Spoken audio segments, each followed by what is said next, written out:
ሰላምታችንን እናቀርባለን። በተለያዩ የአማራ ክልል አካባቢዎች የሚደረገው የህልውና ተጋድሎ በታላላቅ ድሎች ታጅቦ እንደቀጠለ ነው። አንድ ከፍተኛ የአብይ አህመድ ጀነራል መገደላቸውም እየተነገረ ነው። በርካታ መኮንኖች ተገድለው የቀብር ስነ ስርዓታቸው መፈጸሙንም የአገዛዙ ሚዲያዎች ገልጸዋል።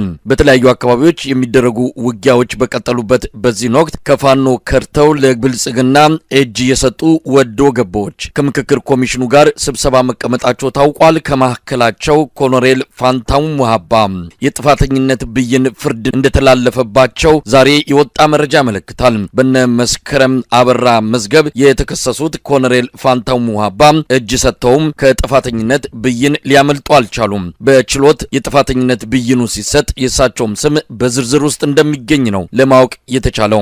የፋኖ ኃይሎች በተለያዩ አካባቢዎች የሚያደርጉትን የህልውና ተጋድሎ አጠናክሮ መቀጠላቸውን በተመለከተ ዝርዝር መረጃ ይዞ የዘውትር ተሳታፊያችን እየጠበቀን ነው። በቀጥታ ወደሱ አልፋለሁ። እንግዲህ የብልጽግናው አገዛዝ እስከ ግንቦት ወር መጨረሻ ድረስ የሚዘልቅ አዲስ ወታደራዊ ዘመቻ አቅዶ በአማራ ክልል በበርካታ ቦታዎች ላይ ዘመቻ ለማድረግ አቅዶ እንቅስቃሴ እያደረገ ባለበት ሰዓት ይህንን ዘመቻ በዋናነት ማድረግ የፈለገው ግንቦት 24 ይደረጋል ተብሎ የታሰበው ምርጫ በሀገሪቱ የስጋት ቀጠና ተብለው በተጠቀሱ በዋናነት በአረንጓዴ፣ ቢጫ፣ ቀይ ቀለም የኢትዮጵያን ካርታ በመሳል ቀይ ቀለም ከፍተኛ የሆነ ውጊያ እየተደረገባቸው ያሉ አካባቢዎች፣ ቢጫ ቀለም ደግሞ ያዝ ለቀቅ የፋኖ ኃይሎችም የኦነግ ኃይሎችም የኢትዮጵያ ታጣቂ ኃይሎችም እየያዟቸው ነገር ግን በመደበኛነት ያልተቀመጡባቸው ቦታዎች፣ አረንጓዴ ደግሞ ብሎ የጠቀሳቸው ቦታዎች ወደ መሀል አካባቢ አዲስ አበባን ሴንተር አድርጎ ወደ ዙሪያው አካባቢ ያሉ ከተሞችን አረንጓዴ ቀለም ቀብቶ ነበረ። እነዚህን ለምርጫ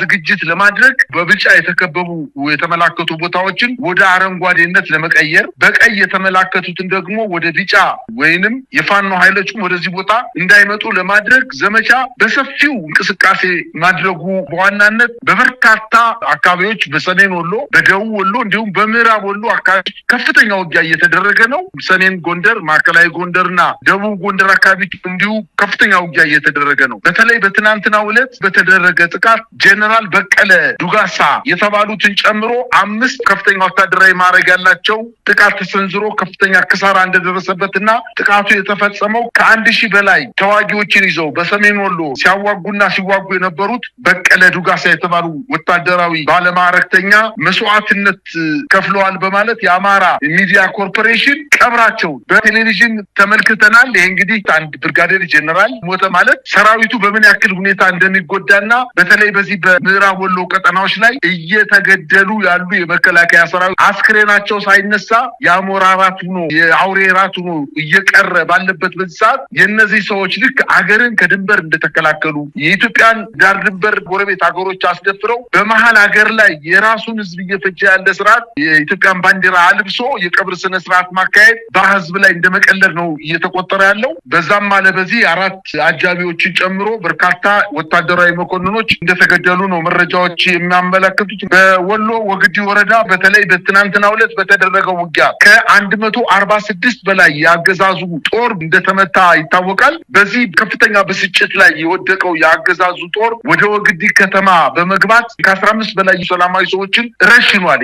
እንደተለመደው በበርካታ ቦታዎች ላይ ውጊያ በሚከፈትበት ሰዓትና በተለይ በዋናነት ያገዛዙ ጦር ሽንፈት በሚደርስባቸው አካባቢዎች ላይ ወደ ከተማ ሸሽቶ የገባው ጦር እንቅስቃሴ የሚያደርጉ ማንኛውም የሃይማኖት አባት ይሁን ነፍሰ ጡር ትሁን ህፃን በጀርባዋ ላይ የምትንቀሳቀስ እናት ትሁን ህፃናት ይሁኑ ያገኙትን ሁሉ እንዳውሬ በጥይት እየመቱ እየገደሉ እንደሆነ ነው መረጃዎች እያመላከቱ ያሉት። እንግዲህ 142 የሚሆኑ የመከላከያ ሰራዊት በአንድ ቀን ውጊያ ከፍተኛ ጉዳት ደርሶበት ሰራዊቱ ወደ ደሴ ለመሸሽ ጥረት ቢያደርግም ነገር ግን ከደሴ እስከ ወግዲ ያለው መንገድ በፋኖ ኃይሎች ቁጥጥር ስር በመውደቁ የቆሰሉትን እንኳን አውጥቶ ወደ ደሴ ሆስፒታል ለመውሰድ እንዳልተቻለ ነው መረጃዎች እያመላከቱ የሚገኙት። እንግዲህ በወግዲ ከተማ የሚገኘው የመጀመሪያ ደረጃ ሆስፒታል ተጨናንቆ በከፍተኛ ደረጃ ቁስለኛ ሞልቶት እንደሚገኝ ነው የአካባቢ ምንጮች እየዘገቡ ያሉት። እንዲሁም በዛሬው ዕለት በወግዲ ወረዳ አሁንም በቀጠለው ውጊያ የአማራ ፋኖ ብሔራዊ ንቅናቄ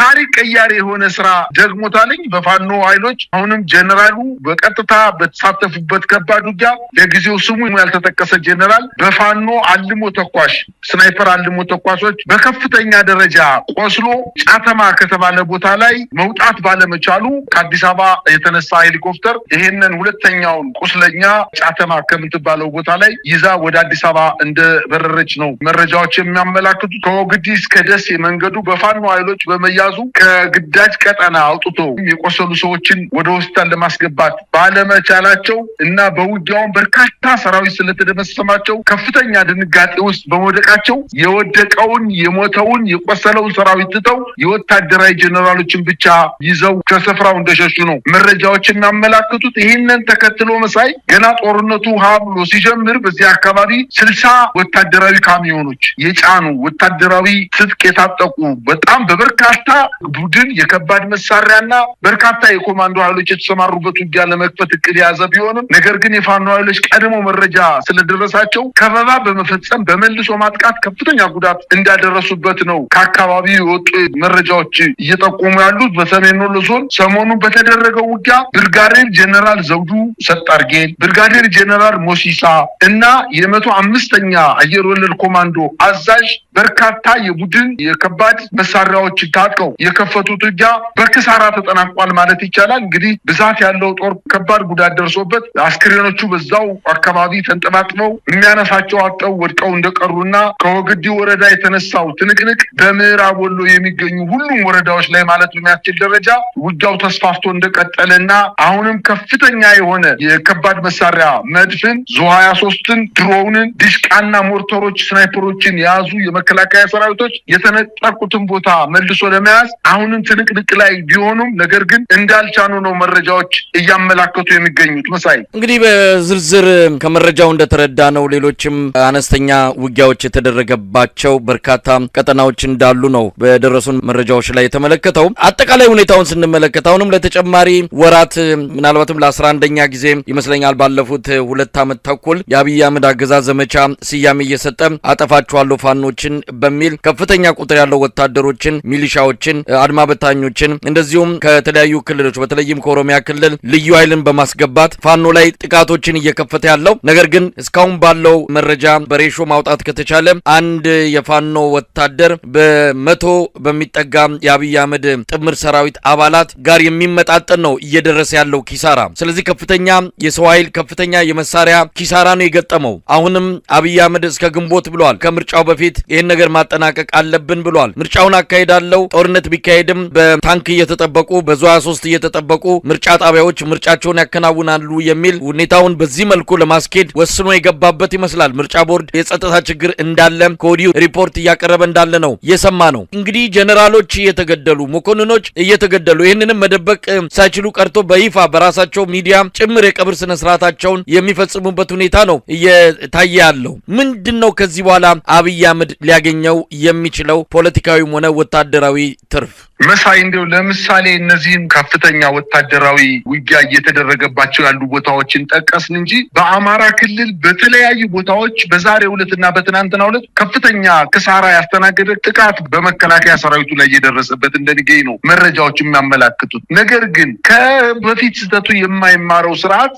አይኑን ጨፍኖ ወደኋላ እንደሚሮጥና ገደል ይሁን እሳት ይሁን ዋይውን የማያውቅ ስርዓት ወደኋላ እየሮጠ ራሱንም እየጎዳ የኢትዮጵያ ሕዝብንም ኢኮኖሚ ህይወት እያጠፋ እንደሚገኝ ነው። በአጠቃላይ አማራ ክልል እንኳን ዛሬ ሞርተሮችን፣ ድሽቃዎችን፣ ዙ23ቶችን ይዞ አይደለም ፋኖ በመጀመሪያ 2 ሳምንታትና ወራት እናጠፋለን ብሎ በሄደበት ሰዓት እንኳን ምን ያክል ክሳራ እንደደረሰበት የኢትዮጵያ ሕዝብ በተለይ ደግሞ የአማራ ሕዝብ በደንብ አድርጎ ጠንቅቆ ያውቃል። ከፍተኛ የሆነ ዝግጅት አድርጓል ፋኖ። ከእንግዲህ በኋላ ፋኖ ተገፍቶ የማይወድቅ ተራራ ሆኖባቸዋል። ከፍተኛ ጭንቀት ውስጥ ነው ያሉት። አሁን እነሱ እያደረጉ ያሉት ነገር ምንድን ነው? በቀል ነው እየተፈጸመ ያለው። እኛ ከዚህ በፊት በትግራይ ክልል በተደረገው ጦርነት ወቅት ዙሪያውን ከበባ አድርጎ በውስጥ ሲሰሩ የነበሩትን የኢትዮጵያ ሕዝብ እንዳያውቅ አድርጎ የትግራይን ሰላማዊ ሰው እየፈጀ እንደነበረ ጦርነቱ ካለቀ በኋላ የዓይን እማኞች ከተናገሩ በኋላ ነው የኢትዮጵያ ሕዝብ በትግራይ ህዝብ ላይ ምን ያክል ጭካኔያዊ ተግባር እንደተፈጸመ የተረዳ ነው። ነገር ግን አሁንም ያንን ከዛ ተመሳሳይ ድርጊት ለመፈጸም በአማራ ክልል የፋኖ ኃይሎችን መምታት ሲያቅተው ማጥቃት ሲያቅተው በከተማ ላይ ምሽግ በመቆፈር በሆስፒታሎች፣ በጤና ጣቢያዎች፣ በትምህርት ቤቶች ላይ ምሽግ ሰርቶ የከተማ ሰዎችን በመቀማት በመግደል በመድፈር ተግባር ላይ ይኸው 3 ዓመት ሞልቶታል።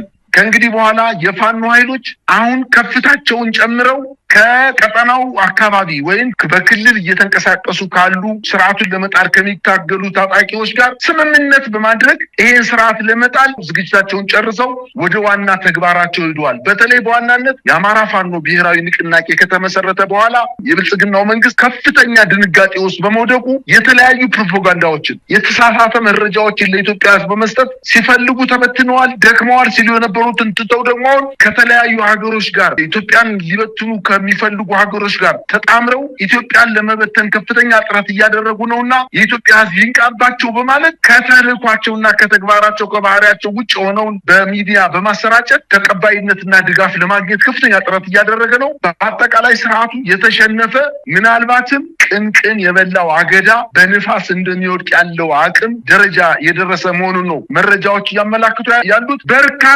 ኢትዮጵያውያን ሳያውቁትም በግድም ታፍነው ወደ አማራ ክልል 1 ወርና 2 ወር ስልጠና ብቻ በመውሰድ በማያምኑበት ጦርነት እያሳተፈ ይኸው በሸንተረሩ በወንዝ ዳር በተራራ በጉድጓድ ውስጥ ሳይቀበር እየቀረ ምናልባትም የአማራ ሕዝብ ባህልና ወግ ያለው በመሆኑ አስክሬናቸውን የወደቁትን እያነሳ በእምነት ተቋማት ድንበር ላይ እየቀበራቸው እንደሚገኝ ነው። በተለይ በወግዲ ወረዳ በትናንትናውና በዛሬው ዕለት በተደረገው ውጊያ በርካታ ህፃናት፣ ታዳጊዎች መሳሪያ ተሸክመው መሮጥ የማይችሉ የመከላከያ ሰራዊት አባላት ወድቀው የአካባቢው ማህበረሰብ ነው እየቀበራቸው ያለው። ነገር ግን መንግስት ዙ23 ይተኩሳል፣ መድፍ ይተኩሳል፣ በድሮን ይደበድባል። ሲቪሉን ነው ግን እየፈጀው ያለው። የማይቀር ድል ስላለ የመከላከያ ኃይሉ ከዚህ በኋላ ማሸነፍ አይደለም በሰላም እንደው በጥሩ ሁኔታ ተሸንፎ እንኳን ተመልሶ ወደ እናቱና ወደ ሰዎቹ መግባት እንደማይችል አውቆ የፋኖ ኃይሎችን መቀላቀል እንዳለበት ነው በዚህ አጋጣሚ መልእክት ማስተላለፍ እንፈልገው። መሳይ እንግዲህ የአብይ አህመድ አገዛዝ ፋኖን በተለያየ መልኩ አዳክማለሁ ብሎ የሞከራቸው የወረወራቸው ሁሉ ከሽፈውበታል። በጦር ሜዳ ሞከረ፣ እንደምናየው በየጊዜው ኪሳራ ከማስተናገድ የኢትዮጵያውያን ልጆችን ህይወት ከመቅጠፍ የኢትዮጵያንም ሀብት ከማውደም ያለፈ ምንም ያገኘው ድል የለም። እንደዚሁም በማስከዳት በተለያየ መንገድም እንደዚህ የፋኖን ትግል አዳክማለሁ ብሎ የሄደበት ርቀትም ብዙም ውጤት አላስገኘለትም። በቅርቡ የተለያዩ ግለሰቦችን ከፋኖ ተለያየ መደለያና እንደዚሁም ቀድሞ ያሰረጋቸውን በመጥራት የፋኖ አመራሮች እጅ ሰጥተዋል። ከምክክር ኮሚሽኑ ጋርም እየተመካከሩ ነው፣ አጀንዳም እየሰጡ ነው የሚል ወሬ እየሰማን ባለንበት በዛሬው ዕለት እጅ ሰጥተዋል ከተባሉት አንዱ ኮሎኔል ፋንታው ሙሀባ በተከሰሱበት ጫካ ያሉ ተከሰው እንደነበረ ይታወሳል። በዛ ክስ ጥፋተኛ ተብለው በሽብርተኝነት ማለት ነው እስከ ሞት በሚያስቀጣ ወንጀል ጥፋተኛ በሚል ብይን እንደተሰጣቸው ነው ዛሬ የሰማ ነው። እንግዲህ ከስምምነታቸው አንዱ የታሰሩ የፋኖ ታጋዮች እንዲፈቱ፣ የአማራ ፖለቲከኞች እንዲፈቱ ነው እጅ ሰጥተው ወደ አብይ አህመድ ጉያ የገቡት። ነገር ግን እንኳን ሌላውን ሊያስፈቱ እንኳን ሌላውን ነጻ ሊያወጡ እሳቸውም አሁን ወደ ዘብጥያ ሊወርዱ የሚችሉበት ሁኔታ እንዳለ ነው። እንግዲህ የፍርድ ቤቱ ሂደት አሁን ባለው ሁኔታ ከቀጠለ መዳረሻቸው ከቅሊንጦ ወይም ከቃሊቲ መሆኑ የማይቀር ነው። ባለፈው እንደተገለጸውም ለሕክምና ብለው ነው እጅ የሰጡት። ታሟል፣ የጤና ችግር አለባቸው ተብሎ ሆስፒታል ፍለጋ ሕክምና ፍለጋ ነበር እጅ የሰጡት።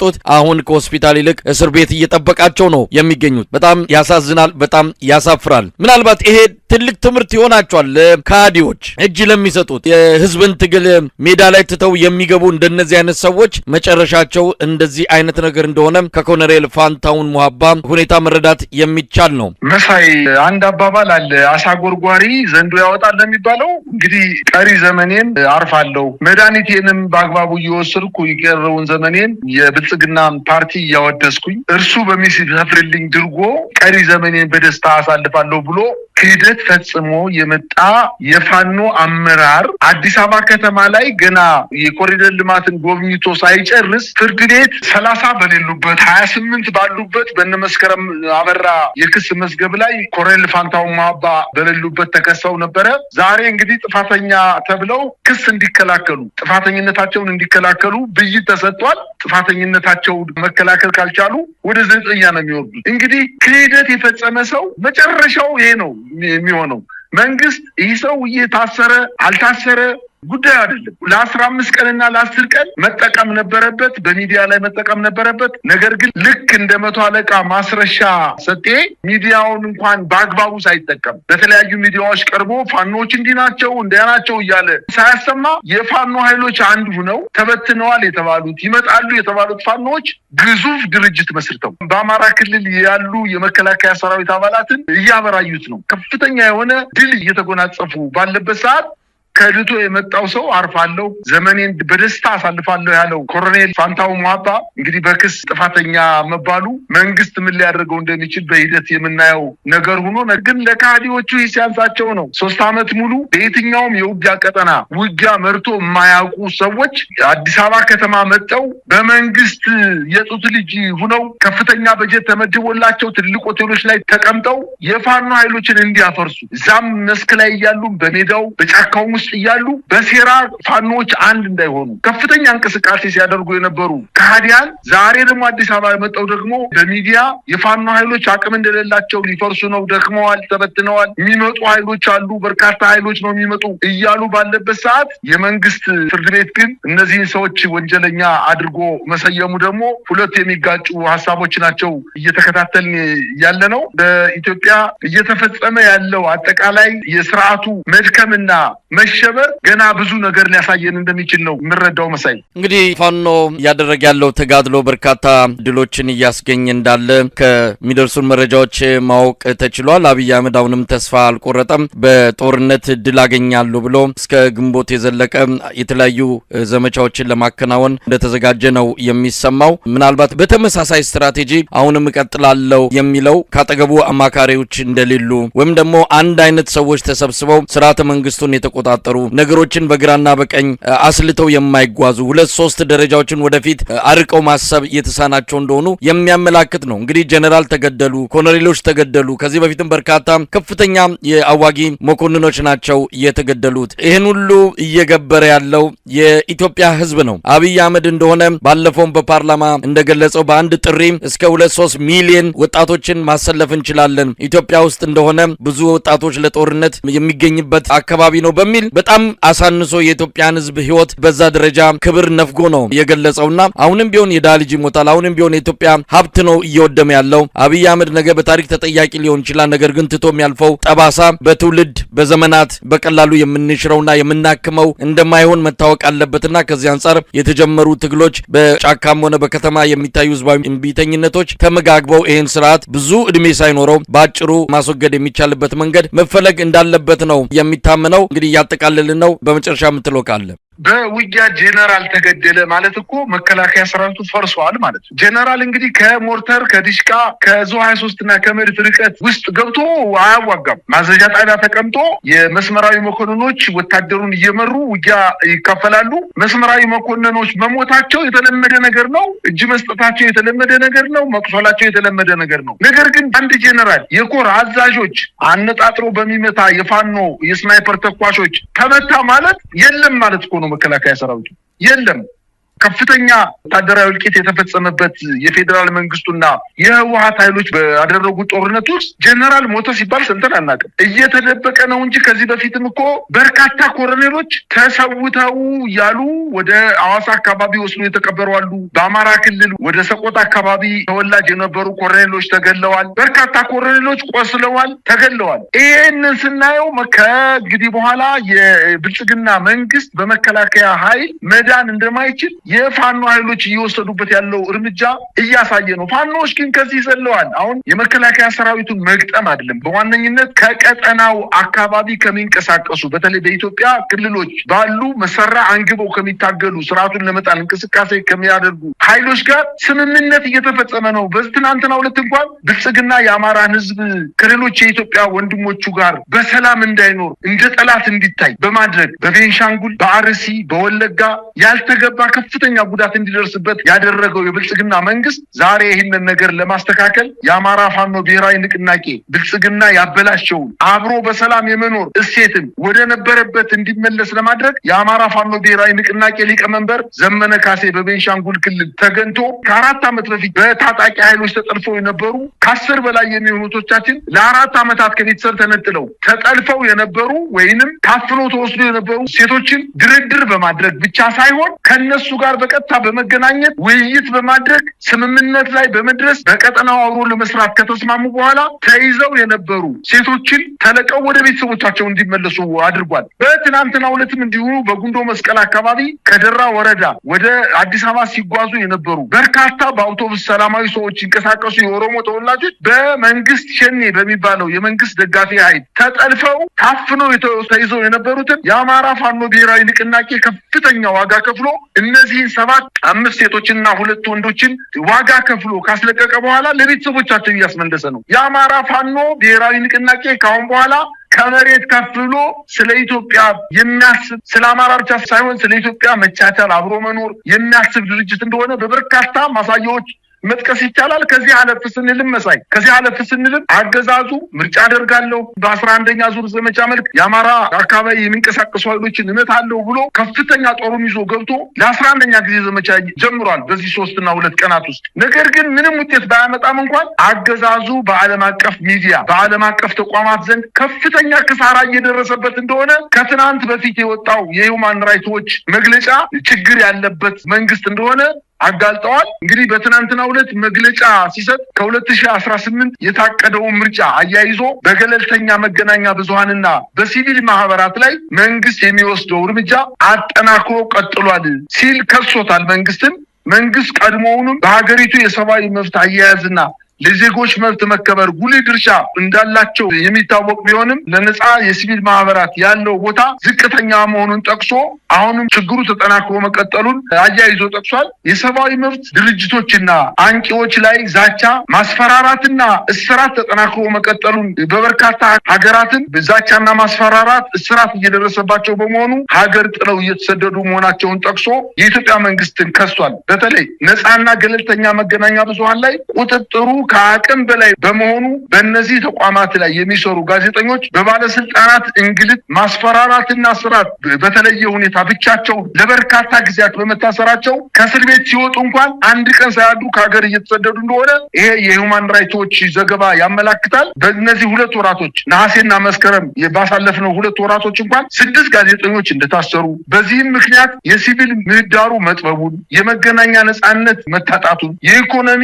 ቀውስ ሀገሪቱን እየናጣት መሆኑን፣ የሰብአዊ መብቶች ጥሰት በከፍተኛ ደረጃ እየተጧጧፉ መምጣታቸውን፣ ፍትህና ተጠያቂነት አለመስፈኑን፣ የጅምላ ፍርድ መበራከቱን ከፍተኛ ደረጃ ላይ እንደደረሰ ጠቅሶ መንግስትን ኮንኗል። 100 ሀገራትን ያካተተ ግምገማ ያደረገ ሲሆን በተለይ በኢትዮጵያ ጉዳይ ላይ ሲያብራራ ሰብአዊ ቀውስ አጋጥሟታል። በአማራና በኦሮሚያ በፌዴራልና በታጠቁ መከላከያ መካከል ውጊያው እያገረሸ መምጣቱን፣ በትግራይ የውስጥ ውጥረት በሀገሪቱ ድንበር ላይ የተከሰተ ግጭቶችና አለመረጋጋቶች ከፍተኛ ደረጃ ላይ መድረሳቸውን፣ በኢትዮጵያና በኤርትራ ያለው ሁኔታ ከዕለት ወደ ዕለት እየተቀዛቀዘ መምጣቱንና ምናልባትም ወደ ጦርነት ሊሄዱ እንደሚችሉ፣ በጦርነቱ ምክንያት የመብት ጥሰቶች በከፍተኛ ደረጃ መበራከታቸውን፣ በተለይ በአማራ ክልል የጦር ወንጀሎች መፈጸማቸውን ጠቅሶ በሰላማዊ ዜጎች ላይ የድሮን ጥቃት መፈጸሙንና ለዚህም በርካታ ማሳያዎችን በሪፖርቱ እንዳካተተ መረጃዎች ያመላክታሉ። በአጠቃላይ ይሄ አገዛዝ 1 ቀን መዋል ማደር የሌለበት እጅግ በጣም ጨካኝና